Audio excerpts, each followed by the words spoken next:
Welcome everyone to this special webinar event in collaboration with BodyBio and FullScript. I'm Amy Regan from the FullScript team, and I am so glad that you've joined us today. A few housekeeping notes. Please place all questions you have in the Q&A box for a chance for them to be answered at the end of the presentation. This webinar is being recorded, and the recording will be sent via email to all attendees and registrants, and there's a copy of the presentation slides in the handout section. Today, we are joined by Justine Stenger. Justine received her degree from the University of Alberta in nutrition and physical education.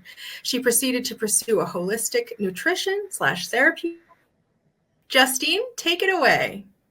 All right. Thank you so much, Amy, for the introduction. And I am so thrilled to be here today to talk to you about my favorite topic, membrane medicine and using lipid replacement therapy. And today I'm going to talk to you about that from a mold-induced toxin perspective. So we're going to talk about SIRS, but we'll be focusing on it from a mold perspective. I just have a quick disclaimer to read to you. So the health information provided by BodyBio in this webinar is provided as an information resource only, and is not to be used or relied on for any diagnostic or treatment purposes. This information is not intended to be patient education, does not create any patient-physician relationship, and should not be used as a substitute for professional diagnosis and treatment. So just to introduce you to SIRS, so I'm going to provide you with an overview, a short overview of what SIRS is. I know all of you are familiar with SIRS. I'm going to talk about how mold toxins impact our cell membrane and really the significance of the cell membrane. I'll talk a little bit about electrolytes and cellular function and the importance of these electrolytes in this whole cell membrane medicine picture. We'll talk about mitochondrial dysfunction, and I'll really highlight the cell danger response. We'll talk about immune dysregulation. And then at the end, I'm going to show you some of the really valuable labs that we use to assess cellular health, assess phospholipid levels and fatty acid levels in patients. And I want you all to walk away really understanding the impact that lipid replacement therapy can have on every one of your patients. So all of you know what SIRS is. It stands for chronic inflammatory response syndrome. So this is a multi-symptom, multi-system illness. And that's really important. So it's not going to be isolated to one organ or one system. It results from exposure to biotoxins or neurotoxins from biological sources. Now, again, today I'm going to just emphasize again, I'm going to be speaking about SIRS from a mold-induced perspective. And it is associated with abnormal biochemical disorders and is often more pronounced in individuals that have that genetic susceptibility.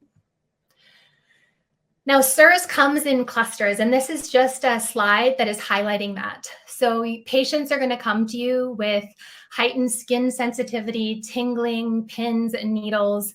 Again, this is not going to be isolated to one system. There's often neurological symptoms. There's cardiovascular symptoms often associated with it. There'll be deep fatigue, brain fog, often extreme thirst, confusion.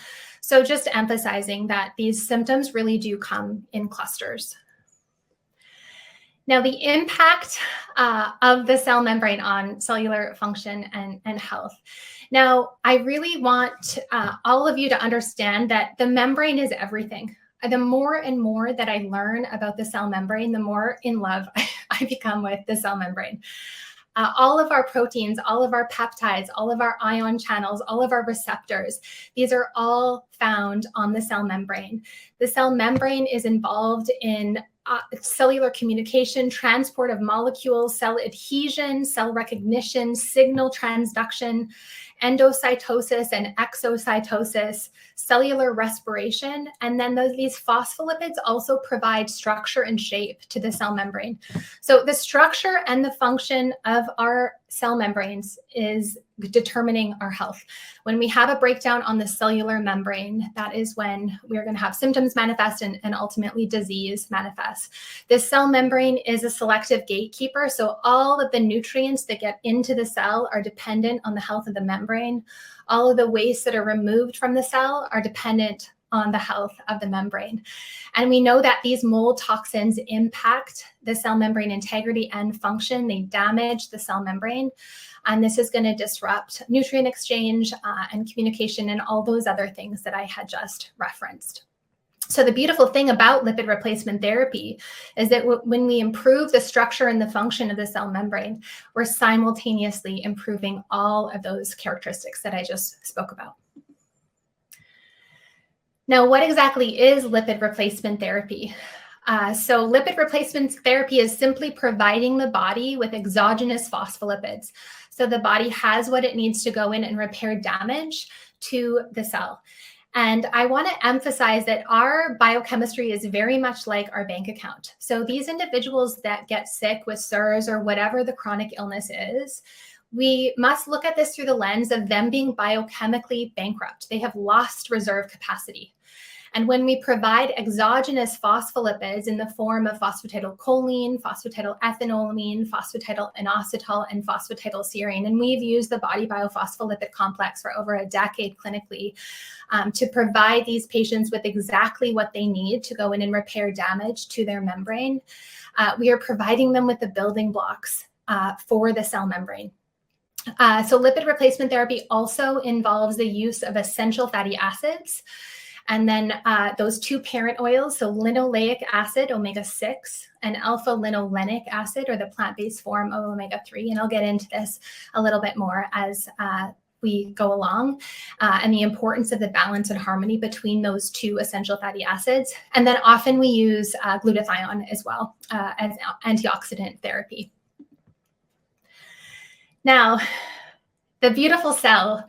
So we have about 70 to 100 trillion cells in the body. Now, each cell is surrounded by a phospholipid cell membrane bilayer. Now, remember that the body is all about compartmentalization. It compartmentalizes from cell to cell with these beautiful biological membranes. And then we also have that same compartmentalization inside the cell with these biological membranes.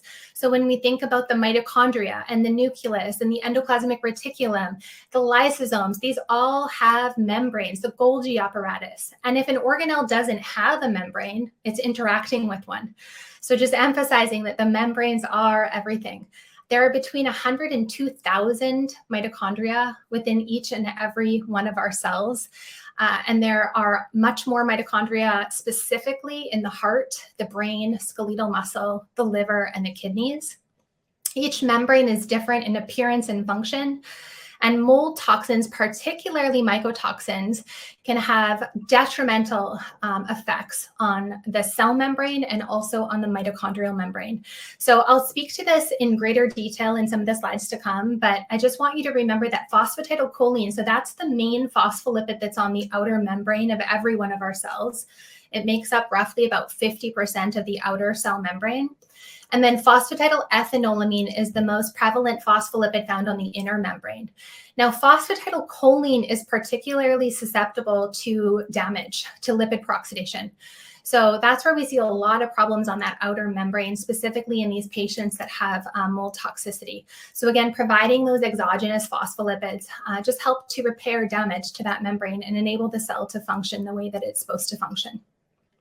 Interactions between mold toxins and the cell membrane are complex, and they do depend on the specific mycotoxin and cell type involved. And I'll get a little bit more into detail into that as well. So the mitochondrial function. So we often think of the mitochondria as the powerhouses of our cells, which they are, but we usually just kind of isolate them to making ATP. And they have so many more functions. So they're responsible for beta oxidation of fats. They're responsible for protein import and breakdown to aminos, responsible for the synthesis of ATP, hence energy production through oxidative phosphorylation and the electron transport chain. They're actually involved in calcium homeostasis. They're involved in promoting cell growth and signal transmission. They're responsible for cell death. They generate oxidative free radicals during energy production and help to coordinate the cell's reaction to threat. And this is the cell danger response. And I'll again talk about this more in detail in a few slides to come, but this is really interesting. This is based on Dr. Robert Navio's work. And the cell danger response is really this evolutionary response to threat to protect the host from harm. And the mitochondria go into this danger response as a protective mechanism to really protect the host or the human being. And so we look at all these symptoms as negatives, but they're really there to protect us. They support nerve conduction, neurotransmitter release, signal reactive oxygen species, and they're also involved in steroid synthesis and hormone signaling. Now remember, perturbations of mitochondrial homeostasis can prompt pathophysiological conditions to arise. And these mold toxins interfere with many of these functions, especially the electron transport chain. And obviously that's going to end up with consequences in energy production and end up with fatigue. This is just a slide showing how all these functions are orchestrated. Oxidative phosphorylation, the TCA cycle, beta oxidation of fats, that protein import. They're involved in apoptosis. Now remember, this is very different than autophagy. There's that redox, those proteolysis, and it's involved in calcium regulation. Now, some of the mechanisms of mold toxicity. So we see alterations to the gut microbiome. We see intestinal hyperpermeability or pathogenic intestinal permeability. We see decreased levels of glutathione, which is why glutathione is such a key component to this membrane medicine approach or lipid replacement therapy. We see high levels of inflammation and oxidative stress. And then I highlighted this because of the lipid peroxidation piece and remembering that phosphatidylcholine is very susceptible to lipid peroxidation. We see endothelial dysfunction. We see those LDL receptor sites dysfunction, apoptosis, protein, RNA, DNA synthesis inhibition. We see decreased levels of nitric oxide production, lots of immune dysregulation, autonomic dysfunction, coagulation abnormalities, and mitochondria and cell membrane dysfunction. This is just another slide showing all of the mechanisms in which mold disrupts these pathways. So you can see that it's impacting the protein pumps, it's impacting ATP synthesis, it's impacting the transporters. So many things going on here. These biotoxins really wreak havoc on a cellular level. Now, the lipid peroxidation piece. So mold toxins directly induce lipid peroxidation. So these reactive oxygen species attack and damage these lipid molecules in the cell membrane. And then there's this formation of lipid peroxides that disrupt membrane fluidity and permeability. And this impedes nutrient uptake, waste removal, and ultimately compromises all of those cellular functions that I spoke about at the very beginning. Now, the cell membrane, these lipid peroxidation markers, and I'll go over this when I go over the labs to assess. You can see these on the ion panel.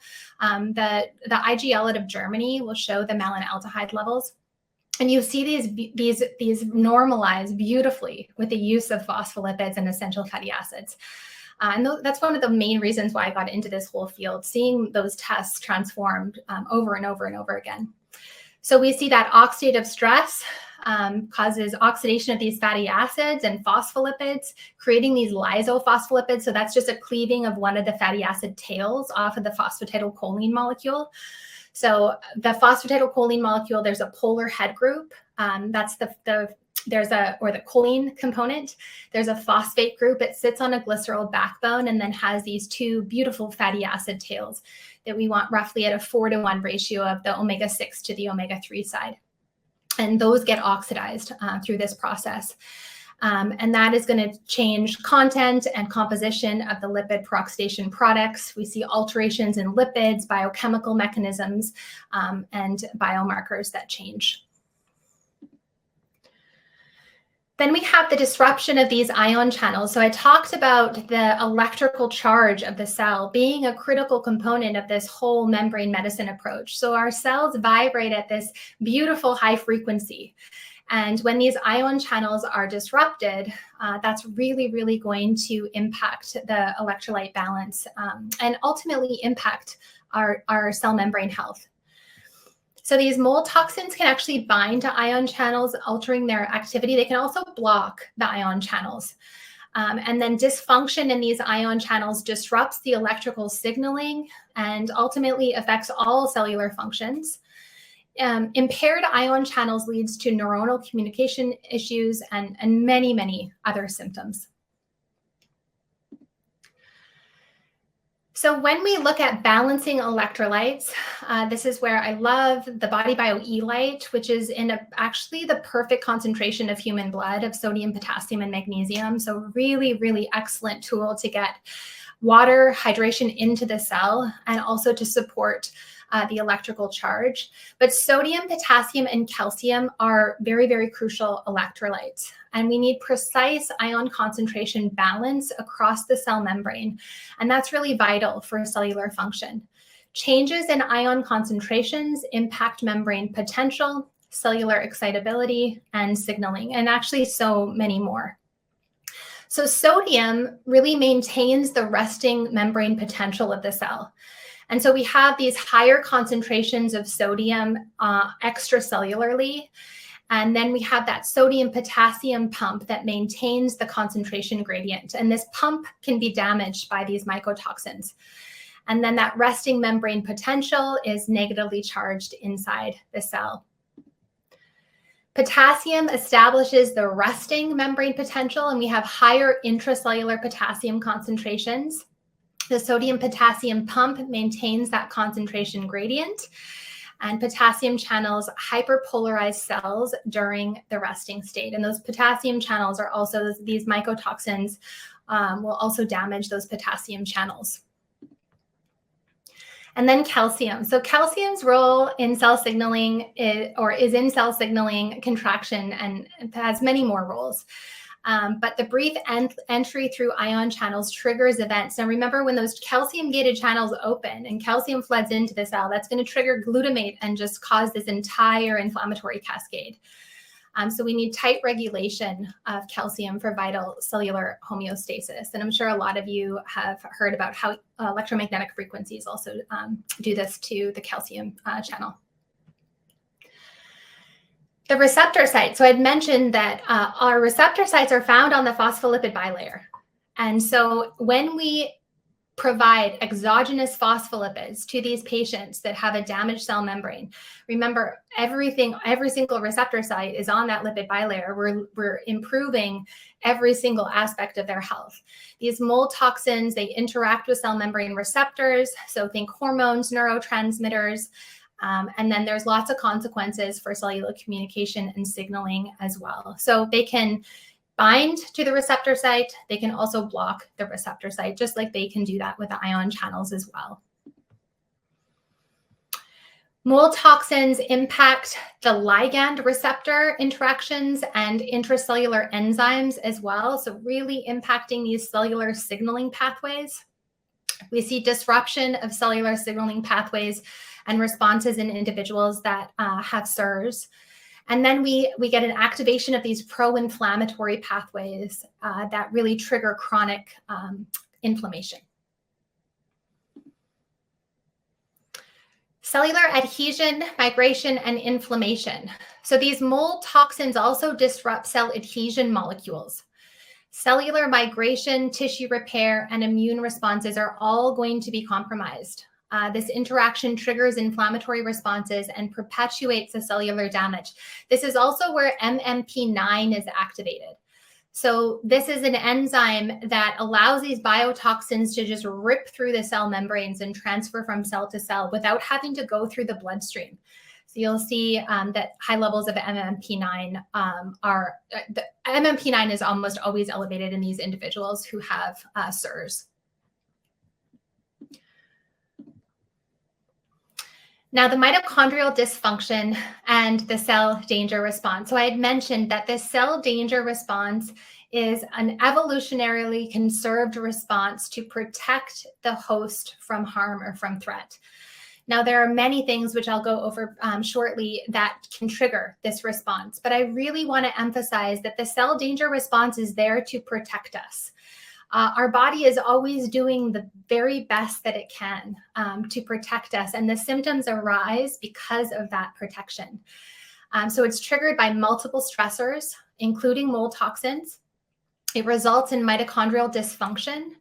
And if you are familiar with Dr. Robert Naviaux's work, or you've heard Dr. Robert Naviaux speak before, you will have heard him speak about the importance of using exogenous lipids to repair the membrane.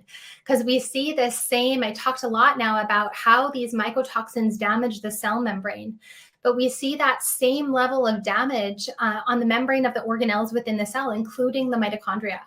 And because phosphatidylcholine is so susceptible to lipid peroxidation and damage, that phosphatidylcholine bilayer on the mitochondrial membrane gets damaged.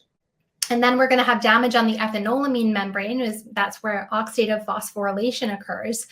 That's going to impact cardiolipin synthase and really cause the whole mitochondria to go into this danger response.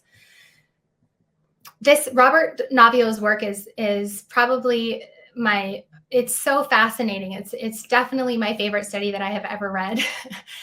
So if you haven't looked up his work, I would really strongly encourage you to do so.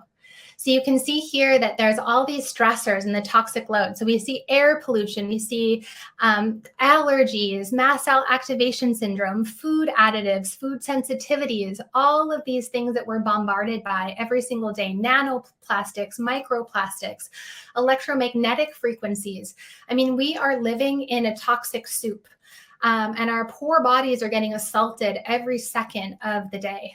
So those are going to all trigger peroxynitrite, and that is going to cause destruction. It's going to cause DNA damage. The DNA is then going to go outside of the cell, and ATP is going to go outside of the cell. When ATP is outside of the cell, that's a danger signal. And this is all induced. This is basically what the cell danger response looks like. And then over on the right-hand side here, you can see how we can use lipid replacement therapy to restore the membranes, restore the cell membrane, and also restore the mitochondrial membrane. This is just another image showing the cell danger response, the different stages. So there's CDR1, there's CDR2, and there's CDR3, and it's a little blurry, but over on the right-hand side in CDR1, you can see SIRS, along with a whole laundry list of other conditions. So this is where we want to make sure that we catch patients and we restore them. And Dr. Robert Naviaux talks a lot about pathogenesis and salugenesis. So pathogenesis, removing the stressor. So if we go back to this other slide, we got to identify the stressors. We need to remove those stressors, and then we need to provide the healing inputs. And one of the most powerful healing inputs that you can provide your patients with are essential fatty acids and phospholipids to restore their membrane and their mitochondrial membrane. But remember that healing is an active process. So we have the salugenesis, those healing inputs, but our patients have to be active participants in the healing process in order to recover and get out of this cell danger response. This is just one of his papers. He just published another paper, I believe in 2020, which I think I've read about a dozen times at this point because it's really dense, but it's just a really, really, really fascinating area of research. And I hope that our whole allopathic medical system will find his work and read it. Now, when it comes to PC, I could talk to you about phosphatidylcholine for the entire presentation. I am so fascinated by phospholipids and all of the different healing modalities that they provide the body. So phosphatidylcholine, we have 4 main phospholipids that are in the body. There's phosphatidylcholine is going to be our most abundant, which I'd mentioned. Phosphatidylethynolamine is our second most abundant. Phosphatidylinositol and phosphatidylserine. Now, phosphatidylethanolamine, inositol, and serine are primarily found on the inner membrane of every one of the cells. And phosphatidylethylamine is the main phospholipid that's found on the mitochondria inner membrane. So over the past 70 years, studying PC has showed us that PC can help to normalize lipid levels. PC removes soft and hard plaque deposits. PC reduces platelet aggregation. It improves red blood cell passage through the small capillaries. It is anti-inflammatory and it's an antioxidant. And often, I think a lot of times people forget that. These phospholipids are potent antioxidants and anti-inflammatory molecules. They activate enzymes involved in glutathione, superoxide dismutase, as well as in lipid metabolism. Activates immune cells. Improves liver function, reduces fatty liver and fibrosis and psoriasis. And if you look at some of the studies specifically on phosphatidylcholine and non-alcoholic fatty liver disease, you will be very excited to see what you find. Phosphatidylcholine can improve kidney function, and we see this in the literature even in stage 3 kidney failure. It can be supportive. Reduces side effects from NSAIDs in the stomach by it forms this protective layer in the GI tract. Now, 80 to 90% of your gut mucosa is made of phosphatidylcholine. It reduces skin manifestations in psoriasis and neurodermatitis patients. And we know that we can restore mitochondria using lipid replacement therapy. So the phospholipids and mitochondrial restoration. So phospholipids compose cellular membranes, which I have mentioned over and over again now. So I think that you probably have got that. And lipid replacement therapy with exogenous phospholipids repairs and replenishes cellular and mitochondrial membranes. So we see here that there's the phosphatidylcholine membrane, the ethanolamine membrane, that cardiolipin I'll talk a little bit more in detail about in a couple slides to come, but that's a very important phospholipid bilayer that's specific to the mitochondria. And in order for us to make healthy cardiolipin, we need to make sure that we have a healthy phosphatidylcholine bilayer and also an ethanolamine bilayer. So we know that phospholipids are going to enhance the function of the electron transport chain. They act as antioxidants, so they're actually going to protect mitochondrial components from reactive oxygen species. And this is something too that I want to speak to you about essential fatty acids. You hear a lot of people talk about how susceptible to damage our parent oils are two essential fatty acids, linoleic acid and alpha-linolenic acid. But phosphatidylcholine, having adequate amounts of phospholipids on the membrane, really protects these essential fatty acids from lipid peroxidation. So we know that restoring mitochondrial function will lead to improved energy production and reduce fatigue and improve all those other functions that I spoke about before. So you can see here in this image that the highest concentration is phosphatidylcholine. Then we have phosphatidylethanolamine being in the second highest concentration, and then we have that cardiolipin as our third most abundant phospholipid. This is just one of many studies, and I encourage you to really dive into the literature around using phospholipids to restore mitochondrial functioning. Using terms like lipid replacement therapy is good to use. You'll find a lot more using lipid replacement therapy than specifically phosphatidylcholine. But we see that these clinical studies show that phospholipids will restore mitochondrial function.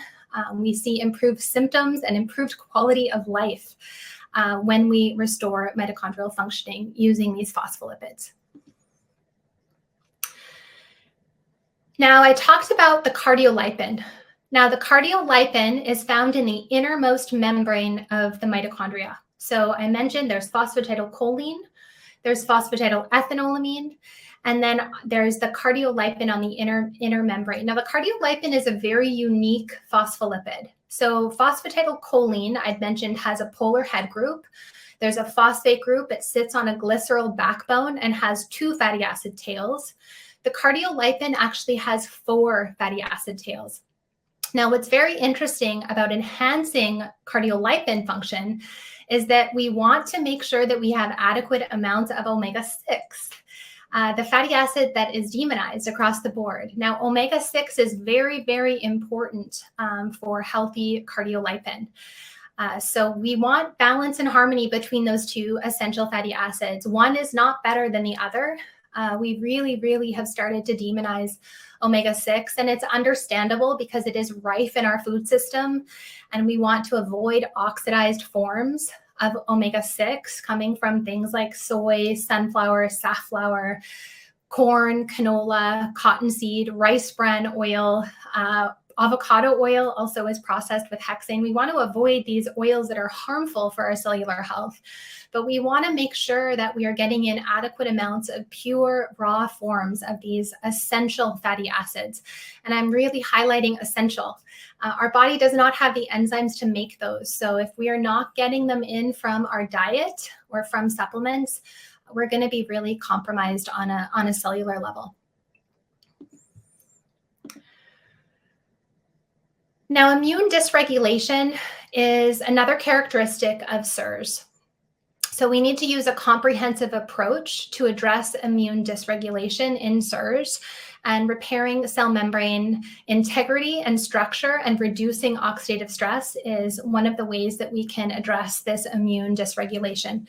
So we know that these mycotoxins, the small exposures or large exposures over time, are going to cause an increase in cytokines and other immune response related substances.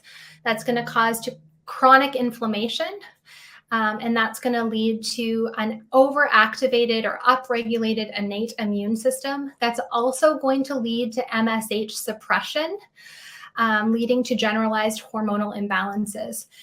So this is also where you see SIRS triggering mast cell activation syndrome in so many patients. And I see that so often clinically. And this is just a nice image showing you what our immune cells should look like, or our cell membrane should look like. So over on the right-hand side here, you see those phosphatidylcholine molecules. So you can see the little gray circle, that would be the polar head group.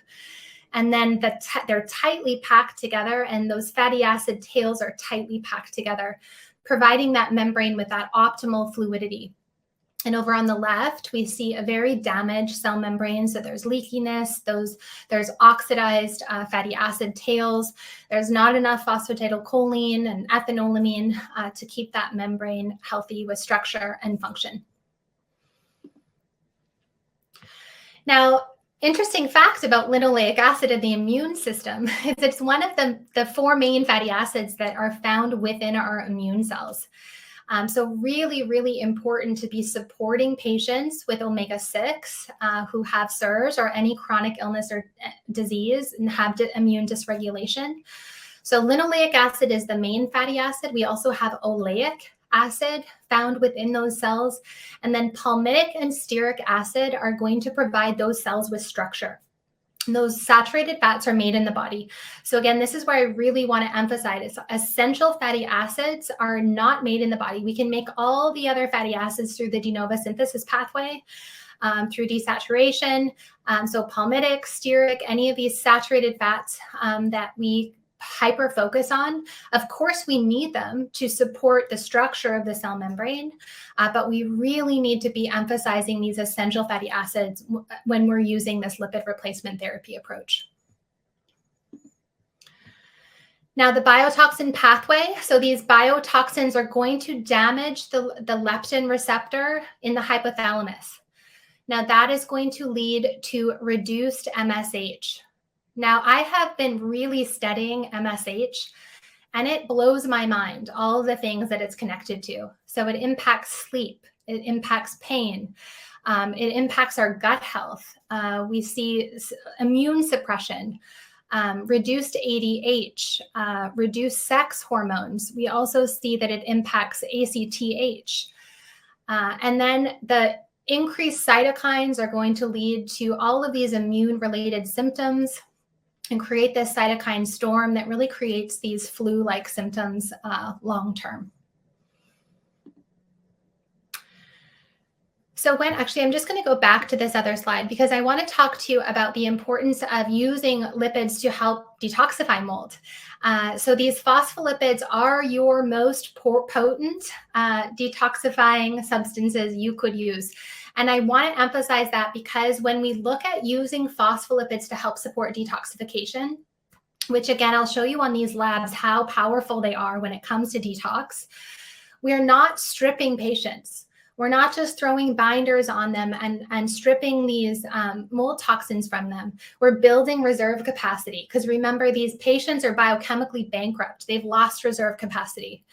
And so using phospholipids is building their reserve capacity, supporting their body, supporting every one of their trillions of cells and every one of their billions of mitochondria. And then we are also simultaneously detoxifying mold. So it is just the most powerful therapy that you could use with these patients to help them get well and stay well long-term. So we use a lot of labs clinically to assess cellular health. We do run the IGL out of Germany. This is my favorite lab. This is really the lab that got me into this whole field because this was a lab that I saw transform over and over and over and over again, patient after patient after patient. They would come in and have significant mitochondrial dysfunction like we see here on this example lab. And 9 to 12 months later, we retest after using really, really rigorous lipid replacement therapy, and their mitochondrial function has completely normalized. They've removed all their toxins that were in their cell attached to their DNA, which we call DNA adducts. So really, really, really incredible therapy. So you can see here that you have everything that's happening on a mitochondrial level. This test is showing you. You're seeing the ATP profile, ADP to ATP conversion efficiency. And then we also see that ADP to ATP translocator. And you see that so many of those markers are low. And then on here, this one is a little bit blurry, so I apologize. But you can see here that the malinaldehyde, so this is one of the tests that tests for those lipid peroxides, that is very high. So you'll see that on this test. You'll also see that normalize with the use of essential fatty acids and phospholipids on repeat. And then you also see in this specific patient, you see at the very bottom, it shows your phosphatidylethanolamine levels and also the phosphatidylcholine levels. And this particular patient is low on both of those values. And you'll see that almost across the board with chronically ill patients, very low levels of these phospholipids on their mitochondrial membrane.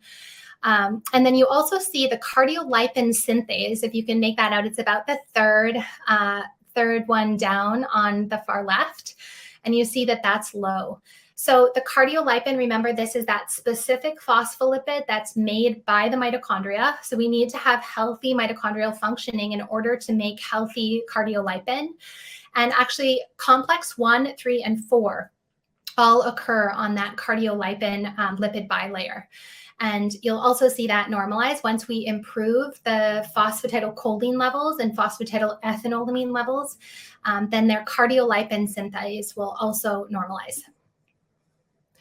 Now here is where we see these DNA adducts. So I'd mentioned way back at the beginning of the presentation that when DNA is outside the cell and ATP is outside the cell, it's a danger signal. But when DNA is outside the cell, it can also attach to these toxins. So you see here, this patient has aflatoxin attached to their DNA, also formaldehyde. And you'll see pretty much everybody that comes in now has a whole bunch of DNA adducts. This is actually only a few compared to what I typically see.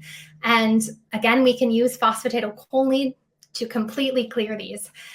And this was, I know I mentioned before, what I saw over and over again. My mind was blown seeing how powerful it was to use phospholipids in helping to clean the cell and helping these patients to detoxify. This is just more pages on this test. It's very extensive. There's about 36, I think, or 38 pages on this test. So you can order a whole bunch of different panels depending on the information that you want from the patient. But you can see on here on the left-hand side, it shows your mitochondrial numbers and mitochondrial clumping. And so there's low numbers and high clumping. So obviously you don't want either of those. We want nice, rich numbers of mitochondria, and we don't want any clumping. But again, we can restore that using lipid replacement therapy.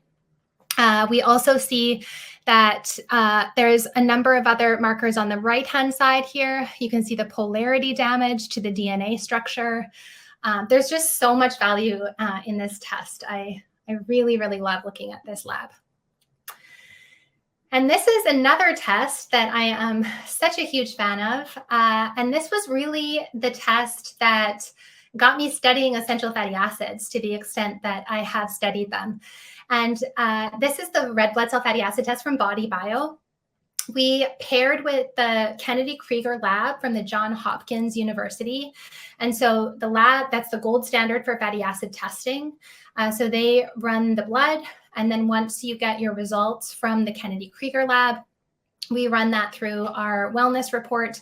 And this is what you would receive as a practitioner. And so there's a number of different sections here. We have a burn it section, a build it section, a balance it section, and a stabilize it section. There are a lot of nuances to this test, and I'm still learning all the nuances to this test, even after seeing it for almost a decade now. But you see here in the burn it section, this gives you so many clinical pearls, because the very long chain fatty acids, the renegades, and the saturated odd, these are built up in the cell membrane. So these are really going to create a lot of damage when it comes to cellular-to-cell communication. These are going to be a signal to the immune system. These create inflammation in the cell. And so we want to clear these, but a couple of things. So we first can ask the patient, are you getting exposed to oxidized seed oils? Because patients that are eating in restaurants, using the wrong oils for cooking, even using the wrong oils for salad dressings and things, I see this a lot with avocado oil. I'm sure there's some good avocado oils out there, but remember, avocado oil is a monounsaturated fatty acid.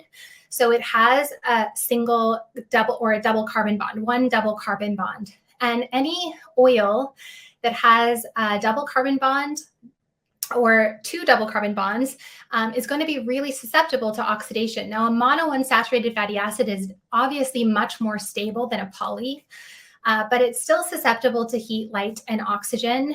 And when we heat something like avocado oil to 400 degrees, it just can't withstand that heat without them manipulating the fatty acid chain or processing it with things like hexane. And that's really just what I discovered when I really looked into it, because I was very confused when I saw all these avocado oils with high smoke points.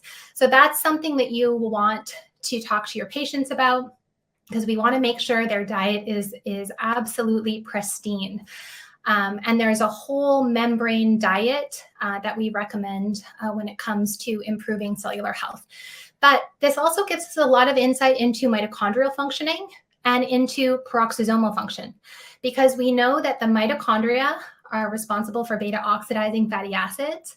And when the mitochondria are taxed, they're going to shuttle those fatty acids to the peroxisome to break down into an 8-carbon chain fatty acid and then send them back to the mitochondria. But when the mitochondria are taxed and then the peroxisomes get taxed, we end up with this buildup in the membrane. Now, the beautiful thing is we can support patients with clearing these renegades, very long chain fatty acids, and saturated odd using TUDCA and sodium butyrate. Both of those have been shown in the research to act as chaperones. So they have the ability to break down misfolded proteins and lipids. But obviously the dietary piece is going to be foundational. And then we know that we can support, just like the mitochondrial membrane, our peroxisomes also have a membrane.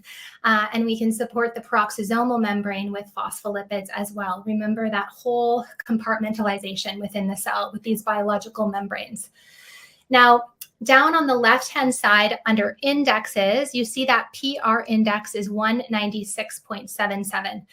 It's high. And that PR index is just the level of toxicity in which the peroxisomes are having to deal with. So you'll also see this very elevated in SIRS patients. And we can usually suspect that it's potentially from the mycotoxins. Then over in the build it section, you see there's a myelination index. So those DMAs are plasmalogen markers. Plasmalogens are just endogenous phospholipids. So we have exogenous phospholipids, like the ones that I've been talking about this whole presentation: phosphatidylcholine, phosphatidylethanolamine, phosphatidylinositol, and serine. And then we also have phospholipids that are made within the body, and our peroxisomes actually make those phospholipids, and those are called plasmalogens. And they're really rich in the brain, the eye, the heart, the lungs. And so we see that the patient is demyelinating. They have low levels of stearic acid. So stearic and palmitic, remember, are providing our cell membrane with structure. So we don't want that low. And their total lipid content is minus 118. So really, really low. And their total omega-6 is 196. So this is the test, again, that you will need to verify how detrimental it is to be overdoing omega-3, which I know is often in SIRS protocols, really, really high dose fish oil. But what happens when you do that is, because omega-6 and omega-3, they both compete for the same enzymes for absorption. So they both compete for the same delta D6 desaturase and delta D5 desaturase enzyme. And so the higher you dose omega-3, the more you're going to tank omega-6. And that's exactly what's happening here. So because the alpha-linolenic acid is low, you know that this patient isn't supporting parent oils. They're just jumping right down to downstream metabolites.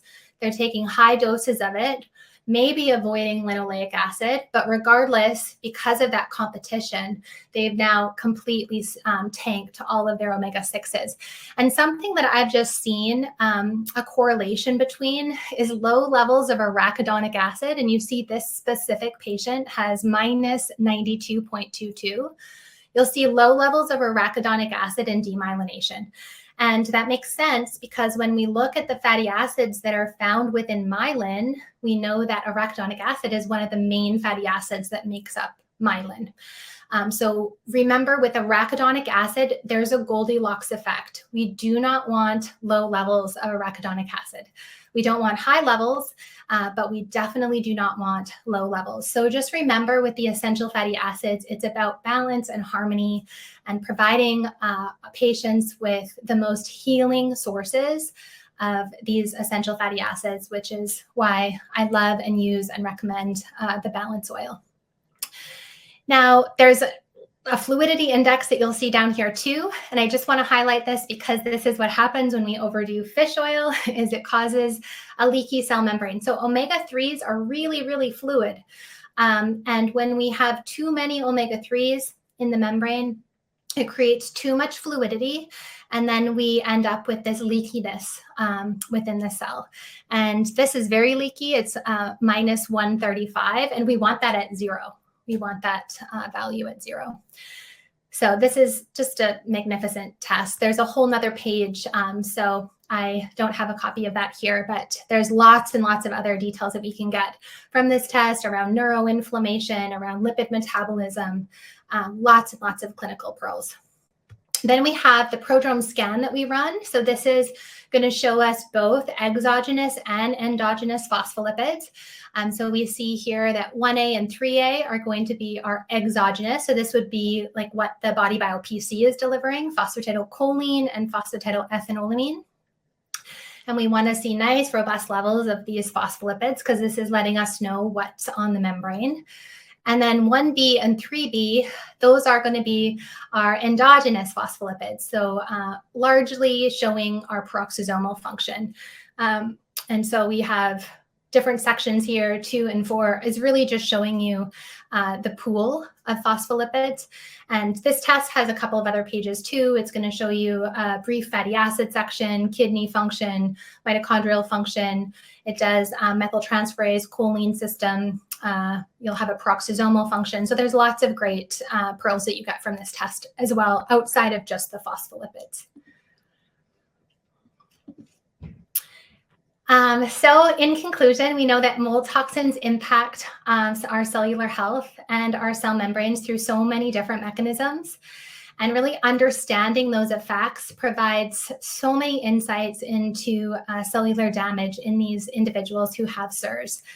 So targeting the cell membrane, which is truly the foundation of our health, repairing the cell membrane, repairing the membranes of the organelles within the cell, really can lead to improved outcomes in managing mold toxin related health issues. Now, there's lots and lots of research, continued research into mold toxicity and its effects. We're always working on targeted interventions and therapies that we can add to lipid replacement therapy. And it's so important to raise awareness among healthcare practitioners and the public about mold toxicity. It's often just brushed aside and labeled as not important, but it really, really does have huge implications on patients' health. And that is it. Thank you so much for joining me today. If you have questions, we have some time for Q&A. Sorry about that, everyone. Here I am. Justine, I didn't want you to think that you're alone. I was like, was I frozen the whole presentation? No, definitely not. We've been getting a number of questions coming in. Thank you so much for the information-packed presentation. So I'm just going to get started. We have a number of questions to address. And let me see here. So Deborah is asking, it is important to detox toxins and infection before starting PC to be able to tolerate it better, especially if people have mast cell activating syndrome brought to you by mold exposure. And she's talking about the BodyBio PC, obviously. I mean, I'm sure there's a lot of people that have differing opinions on this question. I would say no. Because of the powerful properties that PC has in detoxification just on its own. Now, phosphatidylcholine is a signaling molecule. So when you're working with patients that have mast cell activation syndrome and they are reacting to everything, I do think that it is important to get them on mast cell stabilizers so that we can provide them, again, with cellulogenesis, with those healing inputs that are required for them to heal. And because I think personally, just from what I've seen, and I don't know this for sure, but I don't think a lot of people assume that taking PC is facilitating a Herxheimer reaction. I don't think that's the case, especially with these really low doses. I think if you were doing an IV of PC, that might be more the case. I think it's more these signaling properties that the phospholipids have that are causing those mast cells to degranulate and release up to 1,000 different chemical mediators and then create multiple symptoms. So I think first, in highly sensitive patients, get them on mast cell stabilizers first. Start low and slow. Make sure that the phospholipids are always taken with food, specifically with protein. And I've gone over this many times, so I apologize if some of the clinicians on this call have heard me say this, but when you combine the phospholipids and the essential fatty acids with protein, that's going to form a bond as it moves through the GI tract, and it's going to protect the phospholipids and the fatty acids from lipid peroxidation. So we don't want to just be shoving polyunsaturated fatty acids in our mouth, taking capsules in the middle of the day, always, always, always with food. Excellent. Melissa was wondering, what cooking oils do you recommend for good cellular health? And then also for high heat cooking oils was another question that we got asked. I don't ever recommend high heat cooking. I am the biggest proponent of traditional cooking methods and avoiding glycotoxins. Glycotoxins or advanced glycated end products are going to damage our cell membrane. They're carcinogens. So I don't ever recommend high heat cooking. But if you are going to cook on a higher temperature, I would be using duck fat or goose fat. Those have a higher smoke point. So only saturated fat for cooking. Never, ever an oil for cooking in my home anyway. And I use a lot of broth for cooking because I know the importance of adding oils after the cooking process. So a lot of times I don't want to be layering and layering fat. So I'll use a broth for cooking and then I'll add something like the balance oil to my meal after it's been plated, or a dressing to my salad so that I'm getting in those essential fatty acids. Excellent. Should you be able to, or can you use the BodyBio PC and the BodyBio oil together? Oh, yes. And I would say you should. Yeah. Not just should you, but I would highly recommend it. They pair beautifully together. Okay, excellent. Excellent. And what dosage of PC would you recommend for mold toxicity? Yeah, so clinically, we use very high doses. So I'm obviously not prescribing. I work with Bruce Hoffman from the Hoffman Center for Integrative Medicine, and he is doing all the dosing recommendations based on the labs. I'm primarily helping to support with nutrition, but he uses very high doses. So depending on the individual, depending on the level of illness, again, taking into consideration body weight, size, metabolic demand, so many different factors. But I would say 2 to 4 tablespoons of the PC is a general dosing guideline for a year. It takes about 9 to 12 months to restore mitochondrial functioning. Mm-hmm. So you got to keep that dose up high for about a year. And then we usually pull people back to use about a tablespoon as a maintenance dose longer term. Excellent. And how long does the PC oil last in the refrigerator? PC doesn't need to be refrigerated. It's only the balance oil. So I'm very conservative with the balance oil. I recommend once it's been opened to keep it in the fridge or the freezer with the lid on tight and use it within 30 days. And you'll easily do that with a tablespoon a day of the balance oil. The PC is much more stable. So just follow the expiration date on the bottle and you'll be good. Okay, excellent. Let's see. We just have time for one more question here. So can you speak a little bit more about essential fatty acids and omega-6 to omega-3 and how they relate? We're getting a couple of questions about omegas. Yeah, so omega-6 and 3, the ideal ratio for the 2 parent oils. So I don't know if that term is familiar to all of you, but parent oils, essential fatty acids, essential parent oils, those are all used interchangeably. That would be linoleic acid and alpha-linolenic acid. So those are if you think about the fatty acids, the 2 essential fatty acids and then the downstream metabolites, those are at the top. And so we want a 4-to-1 ratio from the linoleic acid side to the alpha-linolenic acid side. Then as we go down to the HUFAs, the downstream metabolites, it's more of a 2-to-1 ratio. So again, we want to make sure we support the parent oils, linoleic and alpha-linolenic, and then we need to support the downstream metabolites as well, because the conversion from LA to gamma-linolenic acid, dihomogamma-linolenic acid, arachidonic acid, and adrenic acid is very, very poor. So that whole belief that linoleic acid is going to drive arachidonic acid is just, with all due respect, a misunderstanding of the conversion, because it's really like 0.5% of LA will get converted to arachidonic. So the balance oil is perfect for those 2 parent oils. And then we also want to make sure we're supporting downstream. I like to recommend doing that through whole food. I am a huge proponent of getting patients to eat seafood, wild caught sockeye salmon, coho salmon, sardines, any of the low toxicity fish. I even like them to use some shellfish on occasion. So lots of variety in the seafood world. But if you're consuming 3 to 4 servings of seafood a week, supplementation is not necessary in the vast majority of patients. And in patients that need a little bit more, I usually just recommend increasing their weekly consumption. So I hope that answered your question. Excellent. And I just have one more question here.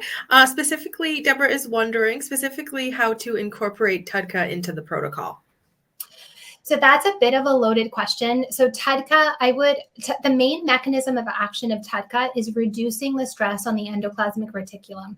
So when you look at literature on TUDCA, it's largely used in the field of neurology for neurological conditions like Parkinson's, Alzheimer's, Huntington's, ALS.